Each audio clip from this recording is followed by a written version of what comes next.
19व्या शतकात भारतात एक अशी चळवळ झाली जिने समाजाला अक्षरशः मुळापासून हादरवून टाकलं. त्या चळवळीचं नाव होतं सत्यशोधक समाज. म्हणजे एका अशा समाजाचा शोध जो सत्य आणि स्वातंत्र्यावर आधारित असेल. चला तर मग जाणून घेऊया या क्रांतिकारक चळवळीची गोष्ट.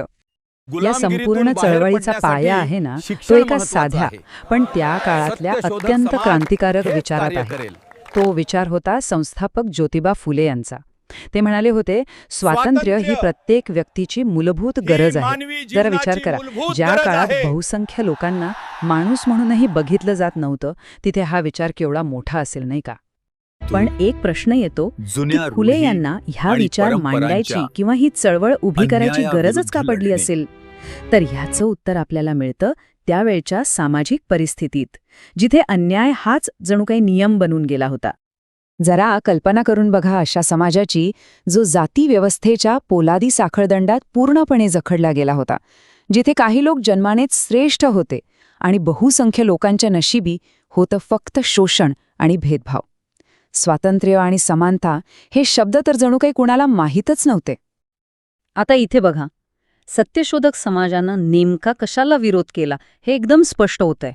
मग ते स्त्री-पुरुष असमानता असो किंवा अस्पृश्यतेसारखी अमानुष प्रथा, मानवी हक्कांना पायदळी तुडवणं, लोकांचं शोषण करणं, आणि या सगळ्यावर कळस म्हणजे काय, तर गुलामगिरी.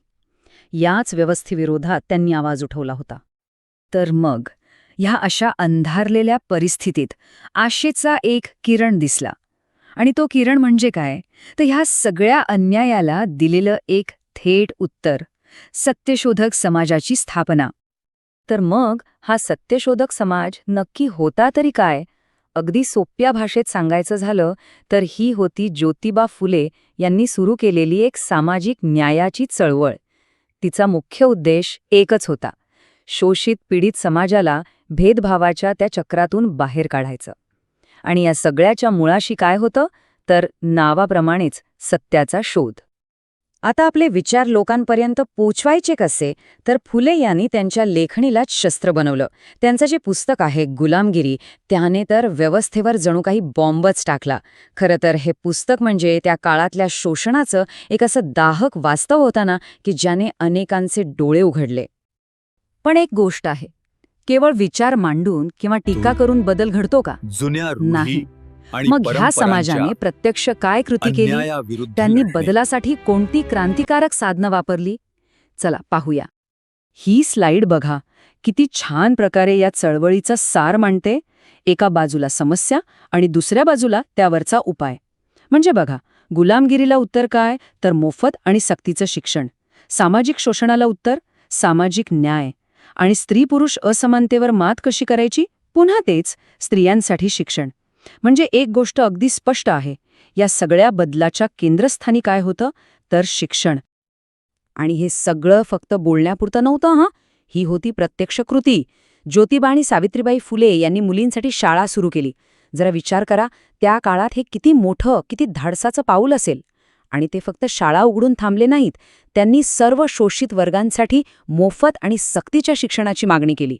इतकंच नाही, तर एक चांगला समाज घडवण्यासाठी दारूबंदीसारख्या मोहिमासुद्धा हाती घेतल्या. बरं, कोणत्याही चळवळीचा खरा विजय कशात असतो, तर तिच्या वारसात. फुले यांनी जी ही मशाल पेटवली होती, ती पुढे कोणी आणि कशी तेवत ठेवली. चला बघूया, या विचारांचा प्रभाव किती दूरवर पोचला. ही टाईमलाईन आपल्याला त्या विचारांचा प्रवास किती सुंदरपणे दाखवते बघा. सुरुवात होते 1873 साली. ज्योतिबा आणि सावित्रीबाईंनी शिक्षणाची मुहूर्त मिळवली. मग येतो 20व्या शतकाचा सुरुवातीचा काळ. शाहू महाराजांनी हेच कार्य पुढे नेलं आणि ते थेट शेतकऱ्यांपर्यंत पोहोचवलं. आणि मग ह्याच विचारांचा इतका खोलवर प्रभाव पडला डॉक्टर बी. आर. आंबेडकरांवर, की त्यांनी हा समानतेचा लढा संपूर्ण देशभर पोहोचवला.